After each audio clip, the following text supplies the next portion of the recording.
샬롬, 오늘부터는 관상기도 신비신학을 이해하는 데 필요한 기본적인 몇 가지 신학을 강의하도록 하겠습니다.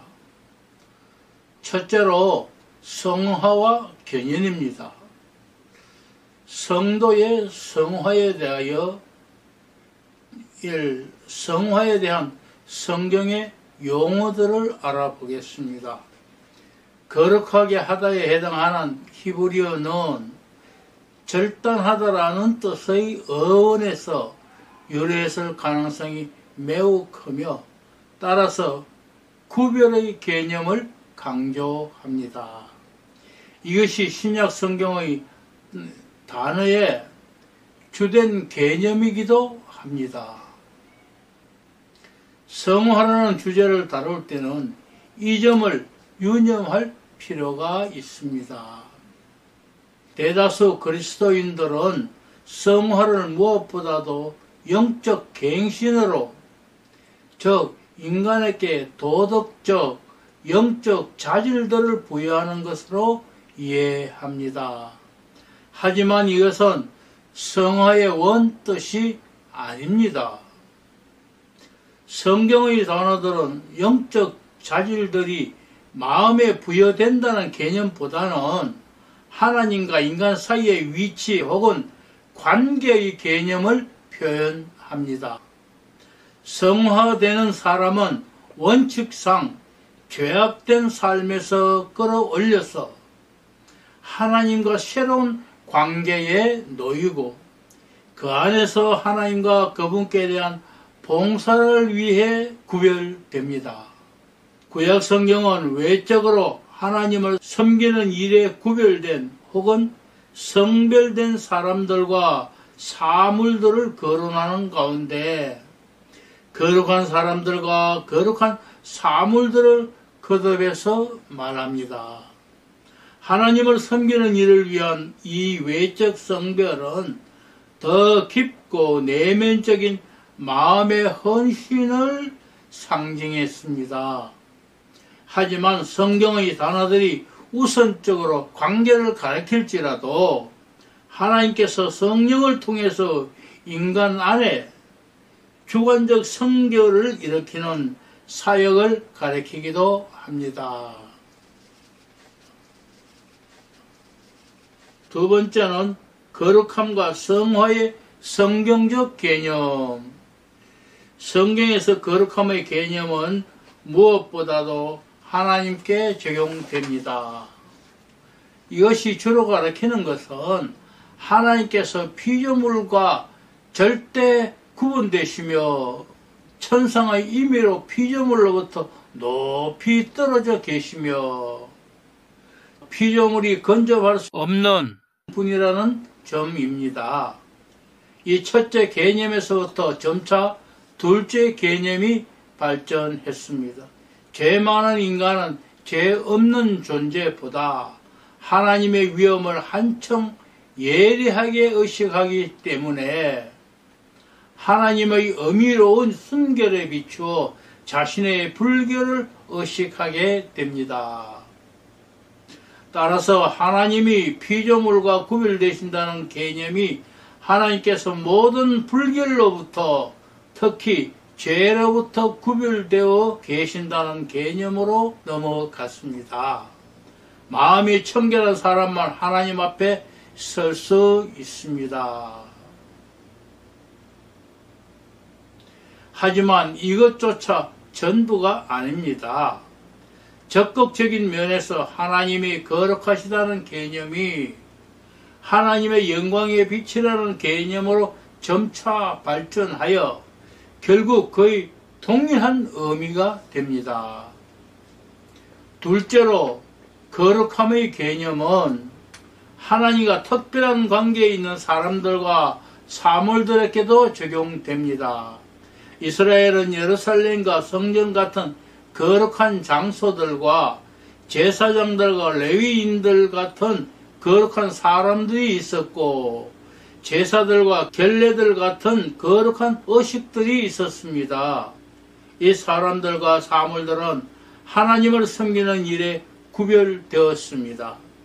하지만 이렇게 특정인들을 외적으로 성별한 것은 단지 마음의 내면적 성별을 상징하는 역할을 수행했을 뿐이며 언제나 그러한 내면적 성별을 수반하지만은 않았습니다.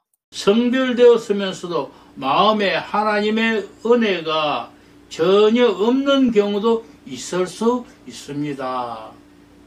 오직 마음에 하나님의 은혜를 가진 사람들만 주님께 진정으로 거룩했습니다. 성령의 감화를 통해서 윤리적 성품들이 그들의 마음에 전달됩니다. 이러한 구약적 거룩함의 개념이 신약 성경으로 이어졌습니다.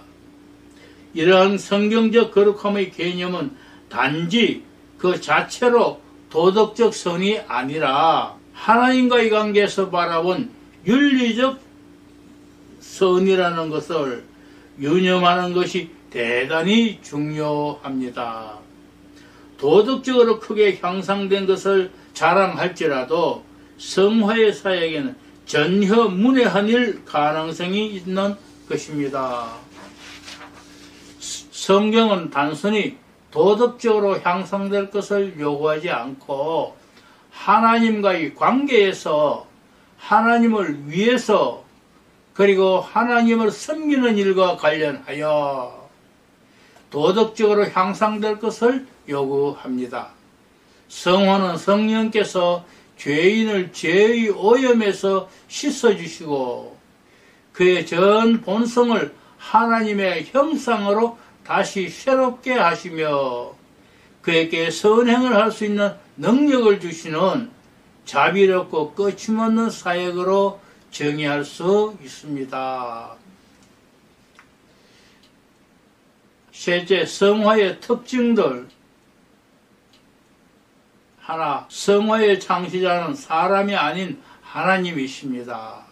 하지만 이것은 인간이 성화의 과정에서 철저히 수동적으로 남는다는 뜻은 아닙니다.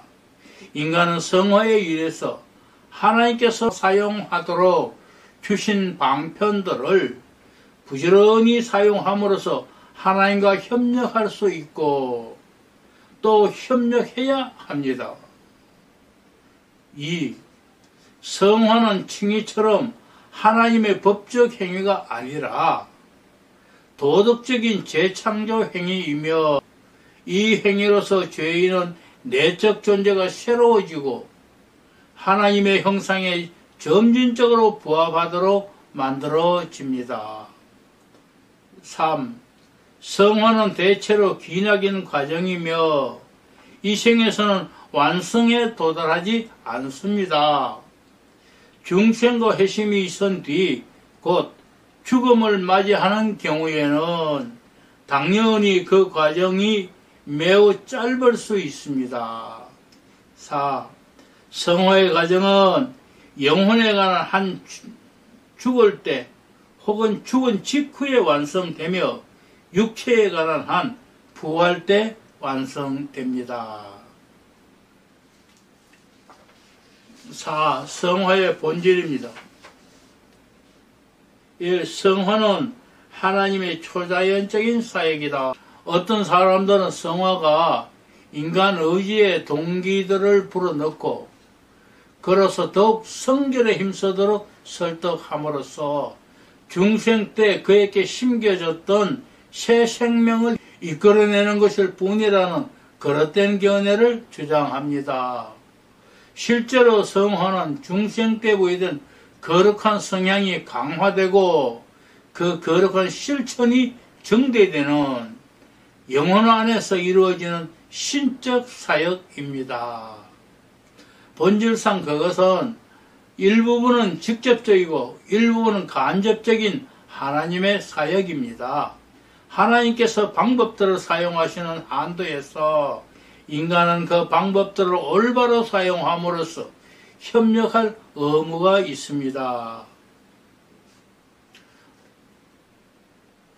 2. 성화는 두 부분으로 이루어집니다. 첫째, 옛사람의 억제입니다. 성화의 소극적인 면은 죄로 말미암는 인간 본성의 오염과 부패가 점진적으로 제거되는 데 있습니다.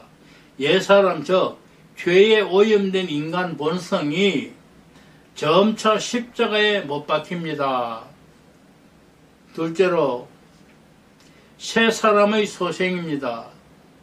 성화의 적극적인 면은 영혼의 거룩한 성향이 강화되고 그 거룩한 실천이 정대되며 그로써 새로운 삶의 과정이 시작되는 데 있습니다.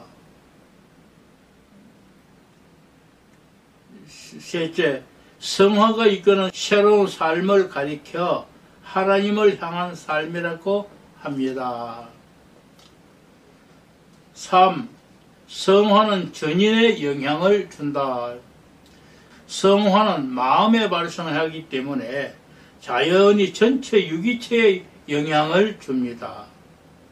속사람에서 일어나는 변화는 외적 생활에도 변화를 일으키기에 마련입니다. 성화는 특히 죽음의 위기와 죽은 자의 부활에서 완성됩니다. 성경은 성화가 지식에 영향을 주고 의지, 감정, 양심에도 영향을 준다고 가르칩니다. 넷째, 성화는 신자들이 협력하는 하나님의 사역이다. 인간이 성화 사역에서 협력해야 한다는 것은 악과 유혹에 대한 거듭된 경고와 거룩하게 살라는 끝임없는 권면에 잘 나타납니다. 5. 이 생에서 성화의 불완전성. 성화는 인간의 모든 부분에 영향을 줄지라도 신자들이 이 생에서 이루어가는 영적 발전은 불완전하게 남습니다. 신자들은 살아있는 동안 죄와 싸워야 합니다. 성경에 따르면 하나님의 자녀들의 삶에는 육체와 영 사이에 전쟁이 끊이지 않으며 심지어 그들 중 아주 훌륭한 사람들조차도 완전을 위해서 여전히 분투합니다. 죄의 자백과 사죄를 바라는 기도가 필요한 일로 언급됩니다. 완전주의자들은 이 진리를 부정합니다. 그들은 인간이 이 생에서 완전히 도달할 수 있다고 믿습니다. 그들이 근거로 제시하는 것은 성경이 신자들에게 완전하라고 명령하는 사실과 종종 신자들을 가리켜 거룩하고 완전하도록 하는 사실. 성경의 어떤 성도들, 이를테면 노아, 욥, 아사 같은 사람들이 완전한 삶을 살았던 사실. 사도 요한이 하나님께서 난 사람들은 범죄치 않는다고 천명한 사실을 근거로 제시합니다. 하지만 이런 예들은 근거가 되지 못합니다. 하나님께서는 중생한 사람들 뿐 아니라 중생하지 못한 사람에게도 성결을 요구하시지만 그렇다고 해서 이것이 중생하지 못한 사람들도 거룩한 생활을 할 수 있음을 입증하지 못하는 것입니다. 만약 성경이 경우에 따라서 신자들을 완전하다고 말한다면 이것은 꼭 그들이 죄가 없다는 뜻은 아닙니다. 신자들은 그리스도 안에서 완전하다고, 즉 원리상 완전하다고 혹은 충분히 장성했다는 의미에서 완전하다고 말할 수 있습니다. 성경은 죄 없이 살아간 신자들의 예를 보여주지 않습니다. 모범으로 언급된 사람들조차 중대한 죄에 빠졌습니다. 그리고 하나님께로서 난 사람은 범죄치 않는다는 요한 1세의 말씀은 새 사람이 죄를 범하지 않는다는 뜻이거나 아니면 신자가 죄 가운데서 그냥 눌러 살지 않는다는 뜻입니다. 더욱이 요한의 이 진술, 즉 신자가 사실상 죄를 짓지 않는다는 진술은 완전주의자들로서도 감당하기 힘든 말씀인 줄을 잘 알 것입니다. 아무리 완전주의자들일지라도 그렇게까지 주장하지 않기 때문입니다. 결과적으로 완전주의자들의 주장은 무의미합니다. 6. 성화와 선행. 성화는 자연스럽게 선행을 행하는 삶으로 귀결됩니다. 선행은 성화의 결실이라고 할 수 있으며 여기서 상고할 것은 성화의 결실인 선행입니다. 선행의 본질. 우리는 선행을 말할 때 완전한 행위라는 뜻으로 말하지 않고 적어도 원리상 하나님께서 요구하는 조건들에 부응하고 영적 의미에서 선한 행위라는 뜻으로 말합니다. 이러한 선행은 하나님께 대한 사랑의 원리와 그분의 뜻을 행하려는 의욕에서 솟아납니다. 선행은 하나님의 율법을 외적으로 준수하는 것일 뿐만 아니라 하나님의 나타난 뜻에 의식적으로 순종하는 것이기도 합니다. 그리고 선행의 목전의 목표가 무엇이든 간에 그것의 최종 목표는 하나님의 영광입니다. 하나님의 영으로 거듭난 사람들만 그러한 선행을 할 수 있습니다. 하지만 이것은 중생하지 못한 사람이 어떤 의미로도 선행을 할 수 없다는 뜻이 아닙니다.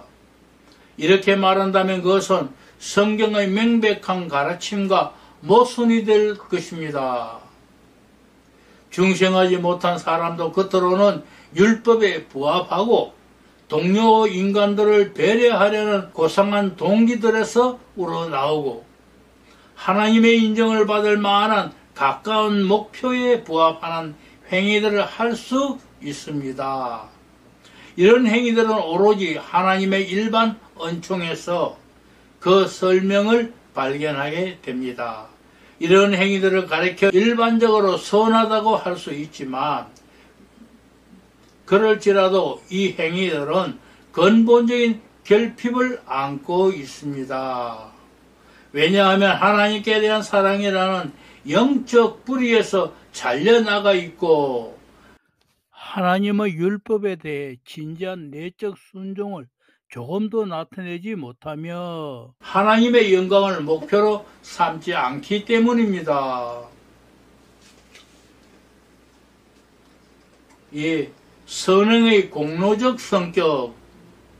신자들의 선행은 엄격한 의미에서 공로가 아닙니다. 즉 신자들의 선행은 자연스럽게 정당한 보상을 요구하는 내적 가치를 지니지 않습니다.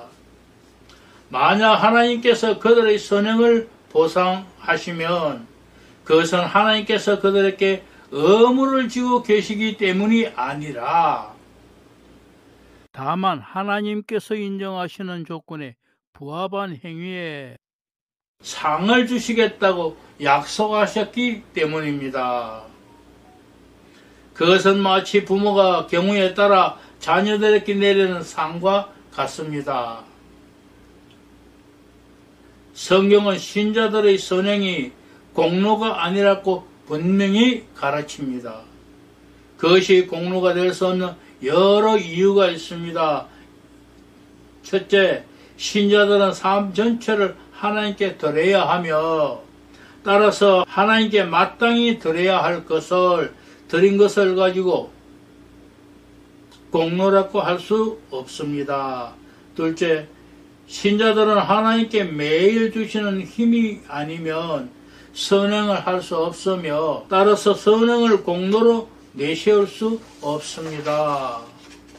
셋째, 아무리 훌륭한 선행이라도 불완전한 반면에 하나님께서는 완전한 순종 외에는 그 어떤 것으로도 만족하시지 않습니다.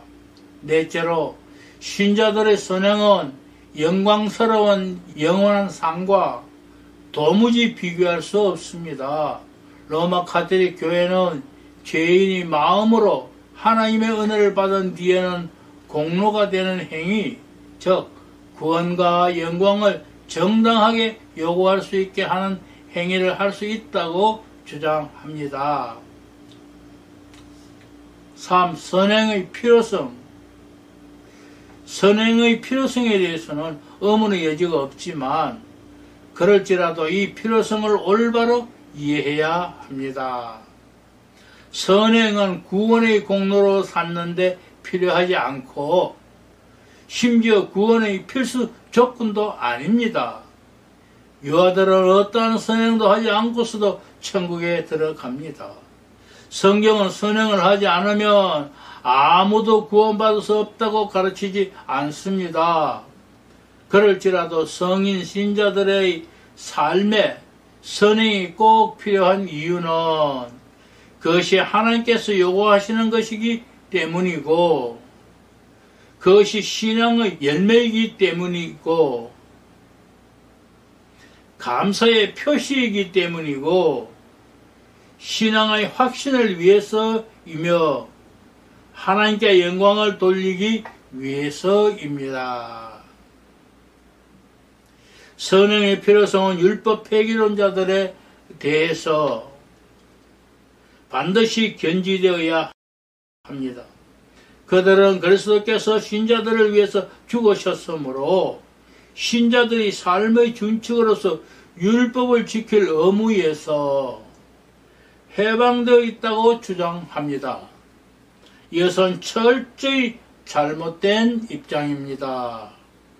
그리스도께서는 언약의 의무인 율법을 완성하셨고 자기 백성을 위해서 율법의 형벌을 담당하셨지만 자신을 위해 그리고 오직 자신을 위해 삶의 준칙으로서 율법을 지키셨습니다. 그리스도께서는 성령의 사역에 의해서 신자들에게 원리상 스스로 율법을 지킬 수 있는 능력을 주시며 그 결과 그들은 어떠한 강제에 의하지 않은 채 마음으로부터 자진하여 율법에 순종합니다. 다음은 성도의 견인입니다. 1. 성도의 견인의 본질. 개혁교회만이 사실상 그리스도인이 은혜의 상태에서 떨어질 수 없다고 주장합니다. 로마 가톨릭 교회, 소지니파, 아르미니우스파, 심지어 루터교조차 그리스도인이 은혜에서 떨어져 있다고 주장하며 따라서 성도의 견인을 믿지 않습니다. 이 교리는 오해하기가 쉽습니다. 그 명칭은 신자들이 인내하며 구원의 길을 가는 꾸준한 행위를 자연스럽게 암시합니다. 하지만 이 견인은 비록 신자들이 협력하는 행위로 간주할 수 있긴 하지만 주로 신자들의 행위인 것은 아닙니다. 신자들은 만약 그들 홀로 남겨진다면 넘어지고 말 것입니다. 엄격히 말해서 견인하시는 이는 인간이 아니라 하나님이십니다. 견인은 신자의 마음에서 시작된 하나님의 은혜의 역사가 지속되어 완성에 이르도록 성령께서 신자 속에서 끊임없이 행하시는 사역입니다. 견인 교리의 증거. 견인 교리는 성경의 직접적인 진술들로 입증될 수 있습니다. 이 교리는 선택 교리의 귀결이기도 합니다. 선택 교리가 가르치는 바는 단지 구원의 어떤 수단입니다. 인간이 구원받을 수 있는 방법만 선택되지 않고 완전 구원이라는 목표도 선택되었다는 것입니다. 견인은 그리스도의 공로들과 중보의 효과에서도 추론할 수 있습니다. 그리스도께서 값을 치르신 사람들은 다시 정죄 아래로 떨어질 수 없습니다.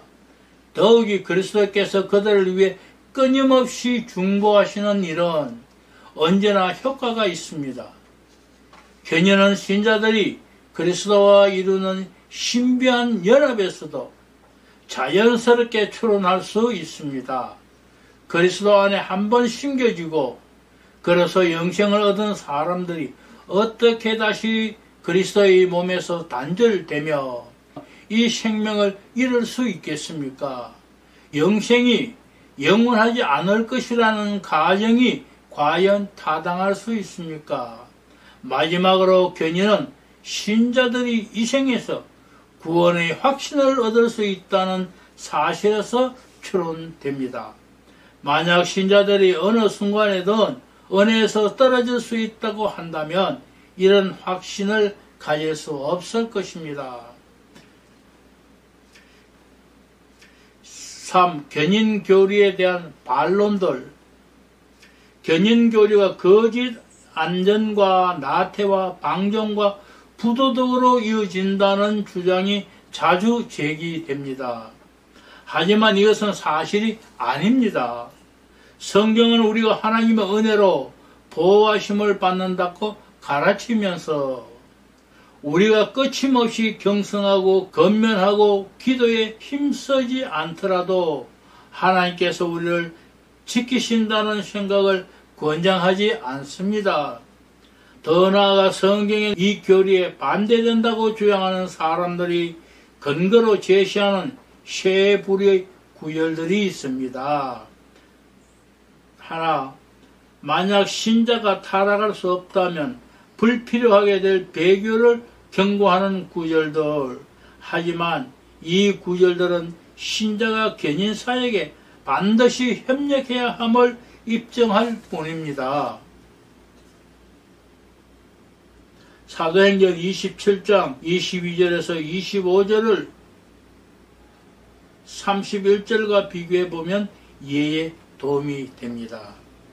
둘, 신자들에게 성화를 위해 계속해서 힘쓰라고 권면하는 구절들입니다.